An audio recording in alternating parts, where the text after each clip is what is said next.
Hi, ladies and gentlemen, and children of all ages.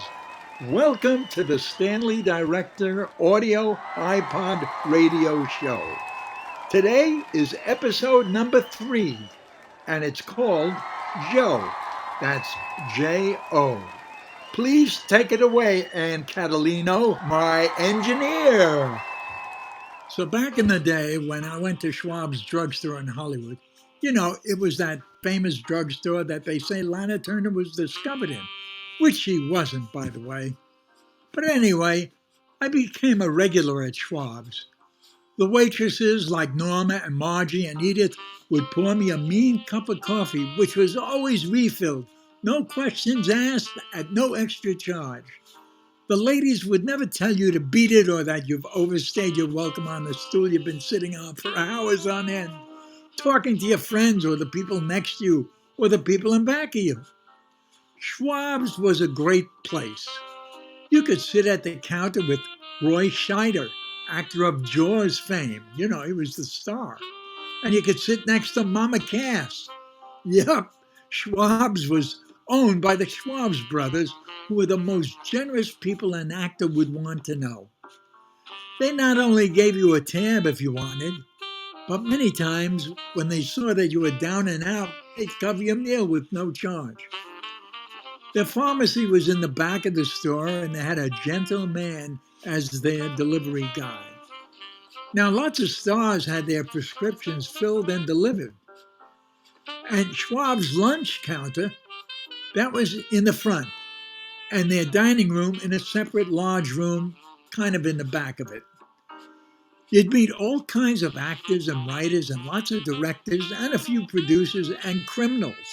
Yep, there were also a number of nefarious characters. Several were kleptomaniacs who would steal candy bars off the trays near the cashier's station. Yep, these tightwads would snatch up the trade papers like the Hollywood Reporter and Daily Variety. For crying out loud, they, Schwabs, actually let you read the Hollywood trade papers for nothing, or all the newspapers like the LA Times, the Herald, and the New York Times. But crooks are crooks. So anyway, one day early on in my Schwabs hanging out, I met a lithe, talented young lady screenwriter named Jo. She was such a fragile-looking little thing, very sweet. A lady a few years older than me at the time, but we just hit it off and talked. She was a real brain, and I know she had a tough time writing for some low-budget producers. They paid her peanuts. And there were also the sleazebags who stiffed her out of her money when she was writing movies for them. Jo did have a good friend. She talked to a famous columnist whose office was in a room upstairs in the back of Schwab's, and his name was Sidney Skulski, a gentle soul, who was also a friend of Marilyn Monroe. Sidney was a real New Yorker and did not know how to drive, nor did he own a car. And I had the good fortune once to do him a favor and give him a ride home. He had also been the producer of the Jolson story, which was a big hit when I was a kid. My new friend Jo lived in a clapboard house up in a hill overlooking the Sunset Strip. Her tidy place was sparse. She made me a cup of coffee and we talked about everything under the sun. And she seemed to worry about me being this young, naive actor who was going to be a big shot in this crazy show business. I was fascinated by Jo's mind. Here was this thin, young, slight lady who was writing all by her lonesome in Hollywood. Hollywood was a bad place to start being a creative back then, and it earned its vicious reputation years before, obviously before I was there, for single low-income ladies being preyed upon by vultures. Now, Jo told me one day she'd love to write great movies. She'd like them to be real and have audiences be touched by them.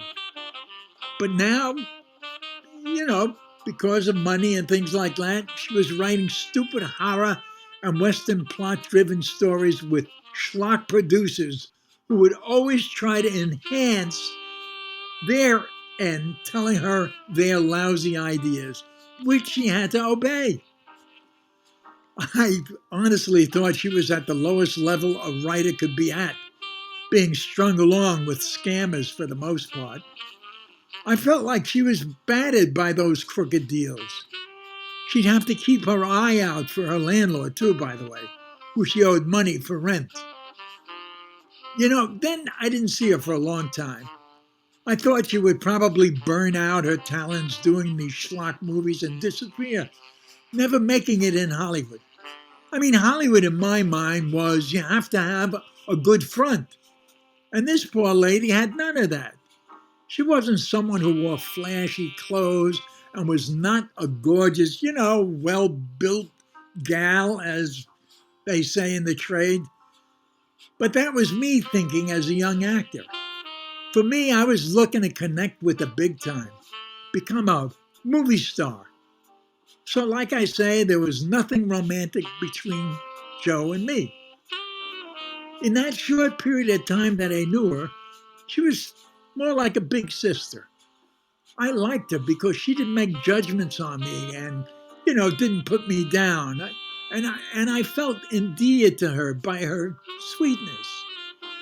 In this life, we don't know what we think we know. What I'm saying is, one day I find out Joe is still in Hollywood. And the story goes that this tall, good-looking dude walks into Schwabs drugstore one day and hears a story that Joe either wrote or told him, and then it happened. Lightning in a bottle. That tall, good-looking dude's name was Clint Eastwood. And he hired Joe Himes to write the screenplay for the movie he was going to star in and do his first directing job. It was called Play Misty for Me. And then Joe was hired to write the William Holden, Kay Lenz movie called Breezy. So don't get me wrong, dear listeners, but nowadays sometimes I think the gods, well, they do smile. Good night. Thank you.